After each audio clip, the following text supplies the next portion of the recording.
जय भीम, नमो बुद्धाय साथियों। दोस्तों, हिंदू समाज की सबसे बड़ी समस्या है जात पात का भेदभाव। इसी आपसी भेदभाव की वजह से हिंदू हजारों सालों से गुलाम रहे। हमारे हिंदुओं को अछूत और नीची जाति का कहा गया। इन्हें पढ़ने के लिए शिक्षा नहीं दी गई और मुस्लिम बनने के लिए शारीरिक कष्ट भी दिए गए। जी हाँ दोस्तों, आज की इस वीडियो में जानेंगे कि चमार शब्द की शुरुआत कब से हुई। क्या चमार अछूत या नीची जाति से संबंध रखते हैं या ऐसा कुछ भी नहीं है। दोस्तों, आज की इस वीडियो में हम पूरी जानकारी बताएंगे और अगर वीडियो अच्छी लगे तो वीडियो को लाइक करें, शेयर करें। तो चलिए दोस्तों, वीडियो को शुरू करते हैं। जब हमारे देश पर मुगलों ने हमला किया तब मिलकर सामना करने की वजह से हम लोग आपस में बट गए। तब यह बात सामने आई कि जो क्षत्रिय है वह लड़ेगा और जो नीची जाति गरीब जाति से है वह बैठकर तमाशा देखेगा। हम लोग जिन्हें नीची जाति का कहते रहे, चमार कहकर संबोधित करते रहे और जिनको हिंदू छूने से भी कतराते हैं। असल में वह चमार चवर वंश के क्षत्रिय हैं। इस बात का खुलासा डॉक्टर विजय सोनकर शास्त्री की एक पुस्तक हिंदू हमारी जाति में हुआ है।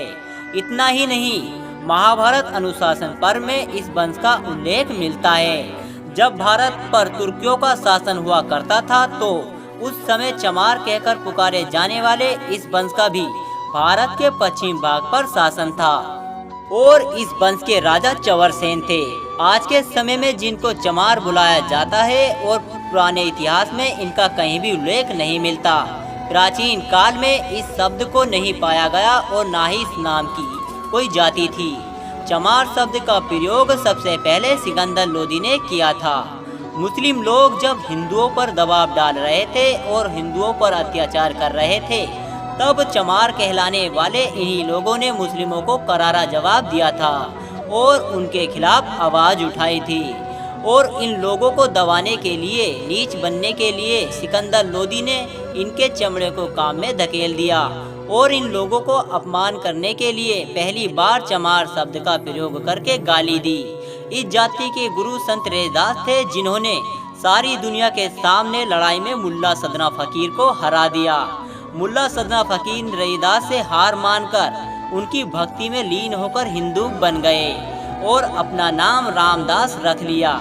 लेकिन सिकंदर लोदी गुस्से से आंख बबूला हो गए और फिर सिकंदर लोदी ने संत रैदास को जेल में डाल दिया और उन्हें मुस्लिम बनने के लिए बहुत सारे कष्ट दिए गए। जब रैदास जेल में थे तो उनके अनुयायियों को अछूत, नीच, चंडाल घोषित कर दिया गया। संत रैदास से कारावास में खाल खिंचवाने, जूती बनवाने, चमड़ा पिटवाने आदि काम जबरदस्ती कराए गए। लेकिन जल्द ही चवरसेन के वीरों ने दिल्ली को चारों तरफ से घेर लिया और फिर सिकंदर लोदी को संत रैदास को छोड़ना पड़ा। हम आपको बता दें कि हमारे हिंदू भाइयों को बंदी बनाया गया और बहू बेटियों को गुलाम बनाकर विदेशी तुर्क अरब ले जाते थे। बंधुओं से इस्लाम कबूल करने की शर्त रखी जाती थी। जो लोग दर्द और अत्याचार से टूट जाते थे वो लोग इस्लाम कबूल करने के बाद मुसलमान हो गए। लेकिन कुछ ऐसे भारतीय शुभमानी थे जो किसी भी मूल्य पर हिंदू धर्म छोड़ने को तैयार नहीं हुए। मृत्यु स्वीकार थी लेकिन इस्लाम नहीं। ऐसे कट्टर और शुभमानी बंधुओं को दंड देकर किसी गलत काम में लगाया गया, जैसे सिर पर कूड़ा ढोना, सफाई करना, चमड़े का काम करवाना, मृत पशुओं की खाल खींचना इत्यादि गंदे कामों में लगे शुभमानी हिंदुओं ने धर्म नहीं छोड़ा और वे बाद में दलित और अछूत नाम से जाने गए। आज के समय में देखिए कि इस महान संत के बलिदान को हम नहीं जानते। कमाल की बात तो यह है कि इतने वर्ष जुल्म सहने के बाद भी इन वंश के वीरों हिंदू ही बने रहे और उन्होंने इस्लाम को कभी नहीं अपनाया। विदेशी लेखकों और बमपंथियों पर विश्वास था, उनके झूठ पर चलते हमने अपने भाइयों को नीच अछूत बना दिया। और यदि आज हमारा हिंदू समाज अगर टिका हुआ है तो उसमें बहुत बड़ा बलिदान इस वंश के वीरों का है, जिन्होंने अपने आप को नीचा कहलाना पसंद किया और दूसरों के नीचे काम करना पसंद किया, पर इस्लाम को कभी नहीं अपनाया। यह सुनने के बाद आपको विश्वास हो जाना चाहिए कि हमारे बीच कोई चमार, नीच, अछूत नहीं है। हम सब एक हैं। अगर हमारे भाई मुस्लिम धर्म को अपना लेते, हमारे देश में 50 करोड़ के करीब मुसलमान समाज के लोग होते और मुस्लिम राष्ट्र बन चुका होता। तो दोस्तों, आपको यह जानकारी कैसी लगी हमें कमेंट करके जरूर बताएं।